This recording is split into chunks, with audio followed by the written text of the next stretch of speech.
ایک دفعہ ایک مسئلہ پیدا ہو گیا، طلاق کا مسئلہ تھا۔ عبداللہ بن مسعود رضی اللہ تعالیٰ عنہ سے کسی نے مسئلہ پوچھا، تو عبداللہ بن مسعود رضی اللہ تعالیٰ عنہ نے مہلت مانگی، 1 مہینے تک انہوں نے اجتہاد کیا، جس کو آج ہم نہیں مانتے، لکیر کے فقیر۔ فتنوں کا دور ہے نا، یوٹیوب پہ کوئی کلپ دیکھ لیا، فیس بک پہ دیکھ لیا، انٹرنیٹ پہ دیکھ لیا اور ہم مفتی بن جاتے ہیں۔ یقین کریں، جو جتنی زیادہ بونگیاں مارے گا، جو چاہے جو بھی عالم ہے، مفتی عام بندہ بھی ہے، ادھر ادھر کی باتیں ہانکے گا، لوگ اس کو زیادہ سنتے ہیں۔ جو صحیح بات کرے گا بہت کم لوگ سنتے ہیں۔ تو اجتہاد، یہ فقہ، یہ کیا چیز ہے؟ یہی تو فقہ ہے۔ عبداللہ بن مسعود رضی اللہ تعالیٰ عنہ سے مسئلہ پوچھا، اب اس کے بارے میں، اس مسئلے کے بارے میں نبی صلی اللہ علیہ وسلم سے ڈائریکٹ انہوں نے حدیث نہیں سنی ہوئی تھی، مطلب ان کے علم میں نہیں تھی۔ انہوں نے اجتہاد کیا، اجتہاد کرتے رہے، اصول اور ضوابط کو لے کر قرآن کے اصول لیے، احادیث کے اصول لیے، یہ اصول و ضوابط لے کر اجتہاد کیا اور مسئلہ بتایا۔ جب مسئلہ بتایا تو اس مجمع میں ایک صحابی اور موجود تھے، انہوں نے کہا کہ میں نے اسی طرح نبی صلی اللہ علیہ وسلم سے سنا ہے۔ تو عبداللہ بن مسعود رضی اللہ عنہ ہنسنے لگے، خوش ہو گئے کہ الحمدللہ میرا اجتہاد نبی صلی اللہ علیہ وسلم کے حدیث کے مطابق ہو گیا۔ اجتہاد کی مثال دے دوں، اجتہاد کہتے ہیں قرآن اور حدیث میں چھپے ہوئے مسائل کو جاننا، یہ اجتہاد ہے۔ جیسے آپ یہاں تو نہیں، اللہ نے پانی کی نعمت دی ہے، جن علاقوں میں پانی کی نعمت نہیں تو وہاں 400 فٹ 1000 فٹ نیچے گہرائی کھدائی کرنی پڑتی ہے۔ تو جو ماہرین ہوتے ہیں پانی کے، جو ٹیمیں ہوتی ہیں، وہ آتی ہیں کہ یہاں کتنے فٹ پر پانی موجود ہے، مشینیں لگاتی ہیں، پھر پانی نکالا جاتا ہے، لوگ فائدہ اٹھاتے ہیں۔ اب ان ٹیموں نے تو پانی پیدا نہیں کیا نا، پانی تو اللہ نے پیدا کیا زمین میں۔ ان کا کام ہے تلاش کر کے، ریسرچ کر کے پانی نکالنا اور مخلوق کا فائدہ اٹھانا۔ تو یہ مسائل جو فقہی مسائل ہیں، یہ ائمہ نے خود نہیں بنائے، یہ قرآن و حدیث میں چھپے ہوئے تھے، انہوں نے ریسرچ کی، سامنے لے کر آئے اور امت نے اس سے فائدہ اٹھائے۔ اب جیسے حدیثوں میں تو آتے ہیں نا کہ شراب حرام ہے، شراب حرام ہے، کل مسکر خمر، ہر نشاور خمر ہے، خمر حرام ہے۔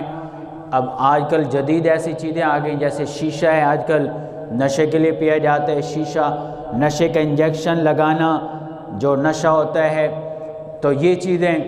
اب چرس کا تو حدیث میں ذکر نہیں، شیشے کا تو حدیث میں ذکر نہیں، پھر کہہ دو حلال ہے۔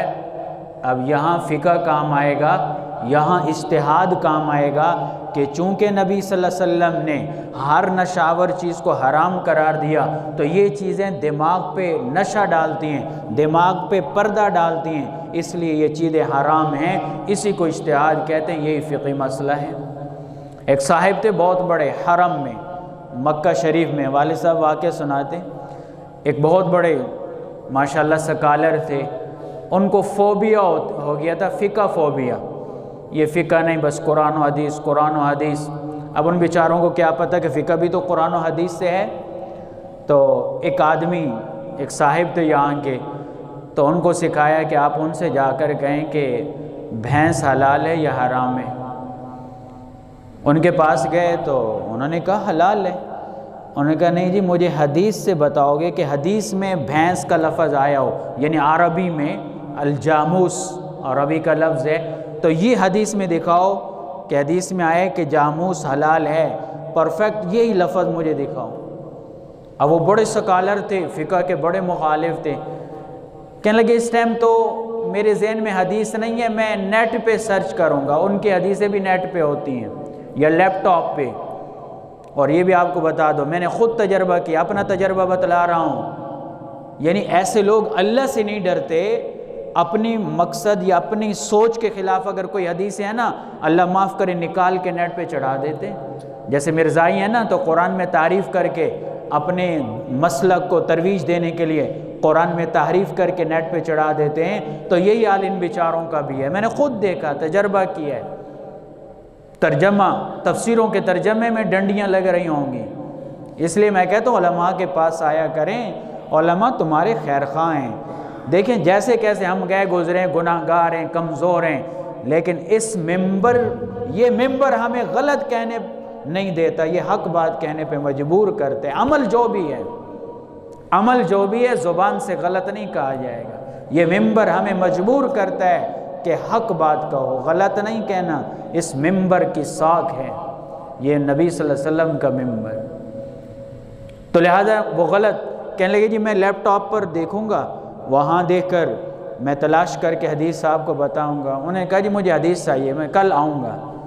کل آئے، کہنے لگے کہ جی حدیث میں تو نہیں ملا، لیکن جو ہے نا یہ حلال ہے، فقہ میں لکھا۔ انہوں نے کہا فقہ شکا نہیں، ہمیں حدیث سے دکھا ہے، فقہ تو ہم مانتے نہیں، یعنی یوں کہہ دیا جان بوجھ۔ تو اب وہ بڑے سکالر تھے، بہت بڑے سکالر، جو فقہ کے انکاری تھے، اجتہادی مسائل کے۔